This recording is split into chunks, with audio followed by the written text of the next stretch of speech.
Sometimes nakakapanghina, nakaka-disappoint. Dahil nanay ka, ikaw yung isang magpapakamagulang sa kanila. Dapat perfect ka. Dapat magpaka-perfect ka dahil ikaw yung good example nila eh. Iwanan mo, tatalikuran mo lahat ng mga happenings. Minsan mga barkada pa nga na sa tingin mo, hihila sa'yo sa mga maling gawain.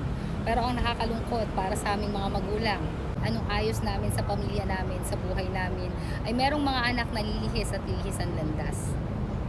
At napaka-painful, nakamamatayan sakit para sa isang magulang, para sa isang nanay na pumasan lahat ng obligasyon niya para lang mapabuti ang kanyang anak. Parang nag-back to zero lahat ng tiniis namin sa buhay para lang maging masaya. Kasi ang isa sa mga therapy ng mga workaholic at mga breadwinner, single mom na kagaya ko, is makabanding yung mga workmate namin, friends namin. Pero bakit kaya mas pinili namin magpakasubsob sa trabaho? Kasi yung goal namin, yung focus namin is yung happiness na ibibigay namin sa sarili namin ay maipasa namin sa pamilya namin, sa mga anak namin.